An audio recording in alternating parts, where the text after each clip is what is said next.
바보 다람쥐들 이야기. 알콩달콩 시콩시콩. 깊은 산골 숲속 마을에 다람쥐 총각이 살고 있었어요. 생긴 것도 멋있고 능력 있는 총각 다람쥐는 많은 처녀 다람쥐들이 선망의 대상이었지요. 어쩜 저리도 멋질까? 동그란 눈, 긴 꼬리, 부드러운 털빛까지. 가슴이 뛰는 심장 소리가 다람쥐 마음을 설레게 했어요. 늘 총각 다람쥐 마음에 들게 하려고 여자 다람쥐들은 맛있는 밤이랑 도토리를 좋은 것으로 골라서 총각 다람쥐에게 갖다 주곤 했지요. 저 여기 맛난 도토리예요. 도토리보다 싱싱한 밤이 더 맛나지요. 이 열매는 도토리 중에 상도토리여서 상수리 열매랍니다. 총각 다람쥐는 모른 척하고 자기의 창고를 처녀 다람쥐들에게 한 개씩 맡기기 시작했어요. 1호, 2호, 3호, 4호. 창고를 맡긴 후 그 창고에 맛있는 열매를 가득 채우게 하곤 정말 고맙소. 맛난 것을 가득 채워주시는 1호 방에서 오늘은 놀다 가리다. 총각 다람쥐는 오늘은 1호 방, 내일은 2호 방, 3호 방, 4호 방 돌아가면서 처녀 다람쥐들과 정담을 속삭였지요. 사랑이란 이름으로 말이에요. 모든 창고는 겨울나기에 풍족하게 열매로 가득 차기 시작했어요. 오늘은 3호 방에서 놀다 가겠소. 오늘은 4호 방으로. 총각 다람쥐의 말에 이상하게도 게으르게 놀거나 불평을 말하는 다람쥐들이 한 마리도 없었어요. 어떻게 하면 자기 방에 총각 다람쥐를 오게 할 수 있을까만 관심이 있는 듯 맛난 열매만 열심히 걷어들였어요.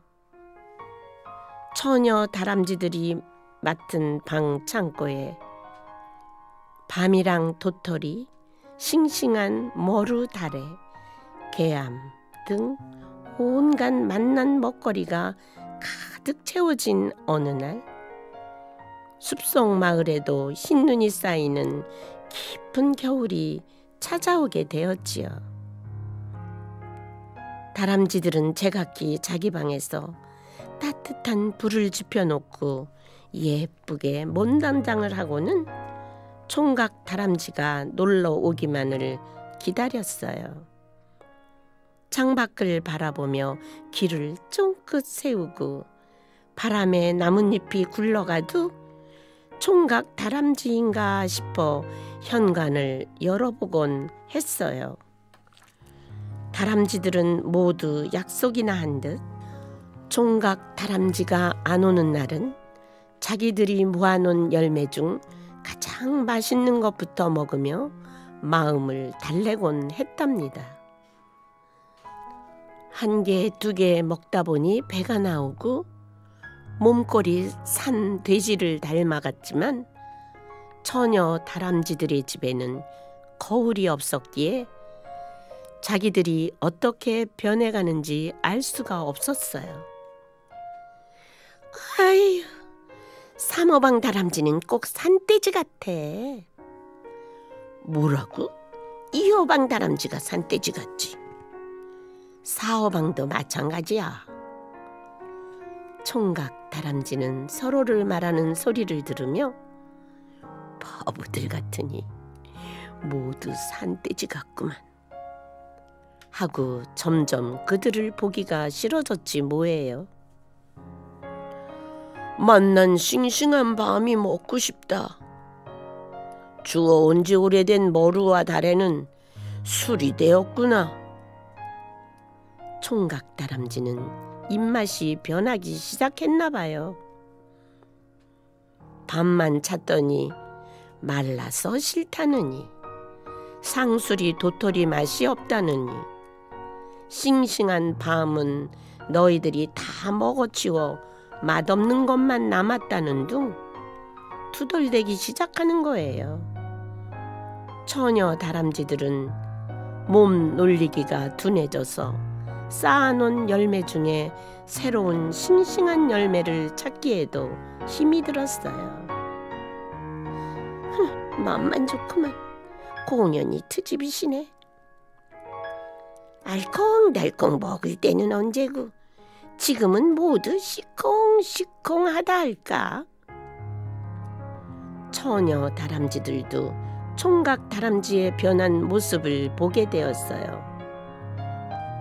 옹달샘처럼 맑던 눈이 뿌연 흙탕물 눈이 된 것 같고, 기름기가 돌던 긴 꼬리도 부스스 볼품없어 보였어요. 산속 마을의 겨울은 점점 깊은 설국 속으로 빠져가는 것 같았어요. 그때 가장 약하게 생기고 눈도 좋지 않아서 열매를 못 물어들이던 1호 처녀 다람쥐가 살며시 문 밖으로 빠져나와 눈길을 헤치고 밤나무 동산으로 달리기 시작했어요. 만난 밤이나 도토리를 늘 뒤늦게 창고에 들이던 1호 처녀 다람쥐는 총각 다람쥐의 사랑을 제대로 받아본 적이 없었어요. 왜냐하면 몸이 약해서 열매를 모으는데 늘 꼴찌였으니까요. 그러나 1호 다람쥐의 기억 속에는 멋진 총각 다람쥐의 싱싱한 밤을 먹을 때 더 멋져 보였고, 튼실한 신랑감처럼 느껴진 사랑의 마음이 남아 있었어요. 총각 다람쥐의 사랑을 받으려면 싱싱한 밤을 찾아오는 거야. 그럼 나의 방에 신방을 꾸미고 나는 멋진 총각 다람쥐 닮은 아기 다람쥐 엄마가 되는 거야. 약한 처녀 다람쥐는 행복한 꿈을 꾸기 시작했지요. 있는 힘을 다해 눈 속에 묻힌 밤송이를 찾아 두 손으로 파내기 시작했어요. 밤송이 가시가 두 손을 찔렀지만 그것은 문제가 되지 않았어요. 오직 멋진 아빠를 닮은 아기를 얻으려면 총각 다람쥐에게 싱싱한 밤을 먹게 해주는 방법밖에 없다고 생각했으니까요. 약한 다람쥐는 드디어 커다란 밤 한 톨을 주워 집으로 달려오기 시작했어요. 총각 다람쥐 좋아하면서 만나게 먹던 모습과 사랑받을 것을 생각하니 자기의 약함도 잊은 채 눈 덮인 산길을 넘어져 굴르며 찢기우는 것도 개의치 않고 밤 한 톨을 가슴에 꼭 품고 총각 다람쥐가 있는 집으로 돌아왔어요. 1호 다람쥐의 눈에는 피가 흐르고 있었지만 가슴에 품고 온 밤 한 톨은 싱싱한 맛 그대로 총각 다람쥐에게 건넬 수가 있었지요. 총각 다람쥐의 얼굴에 불빛처럼 환한 웃음꽃이 피어나기 시작했죠. 맛있네. 기운이 폴폴 난다. 오늘 밤은 이 방에서 1호 다람쥐와 놀다 가겠네. 1호 다람쥐 방에서 알콩달콩 맛있게 밤을 먹는 소리가 창밖까지 들렸지요. 1호 다람쥐는 눈이 오나 바람이 부나 싱싱한 밤을 찾아다 총각 다람쥐의 밥상을 차려주었어요. 그러려니 약한 다람쥐는 점점 눈도 안 보이고 팔다리도 예전과 같지 않았어요. 그런데 예전과 달리 다른 건강한 처녀 다람쥐들은 약한 1호 다람쥐 방에서 알콩달콩 소리가 들릴 때마다 질투가 나기 시작했어요. 총각 다람쥐가 오늘도 못난 다람쥐야만 놀아주네. 에이그, 못난 것은 1호가 아니라 2호 다람쥐지. 뭐라고? 내가 못났다고?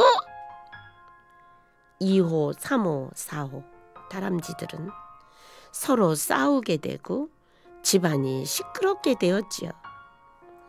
점점 이상한 소리가 총각 다람쥐 집에서 들리기 시작했어요. 총각 다람쥐의 집은 더 이상 멋지고 아름다운 집이 아니었지요. 돼지들이 집도 아니고 다람쥐 집도 아닌 고슴도치처럼 서로의 터를 세우기 시작하며 오직 누가 잘 먹나 먹기 대회를 하는 듯 모아놓은 열매를 알콩달콩 먹어대기 시작했어요. 안 먹고 있으면 이빨이 길게 자라기라도 하는 듯 말이에요. 총각 다람쥐에게는 싱싱한 밤 한 톨도 먹어보라고 가져오는 다람쥐들이 없었어요. 총각 다람쥐는 1호 다람쥐 방에서 나오질 않았으니까요. 사실 총각 다람쥐는 욕심꾸러기들인 처녀들이 괴물로 변해가는 것 같아 보기가 싫은 점도 있었거든요. 정말 착하고 예쁜 다람쥐는 당신이었다는 것을 몰랐군요. 사랑합니다. 총각 다람쥐의 약한 다람쥐 방에서 들리는 달콤한 사랑의 속삭임은 2호, 3호, 4호 다람쥐들이 귀에까지 들리기 시작했어요. 욕심꾸러기 다람쥐들이 귀는 1호 방을 향해 토끼기처럼 나팔을 만들어 1호 방문에 꽂혀 있었기 때문에 1호 방에서 어떤 일이 일어나고 있는지 다 알 수 있었어요. 총각 다람쥐는 1호 다람쥐가 모두 자기의 잘못된 생활 때문에 몸이 약해진 것이라고 뒤늦게 깨닫게 되었지요. 봄이 오면 2호, 3호, 4호 다람쥐들을 모두 내보내고 집안 청소를 말끔하게 하기로 생각했어요. 그때쯤이면 1호 다람쥐는 엄마 다람쥐가 되어 아빠 다람쥐를 닮은 아기 다람쥐들이 따뜻한 햇살 속에서 놀게 될 테니까요.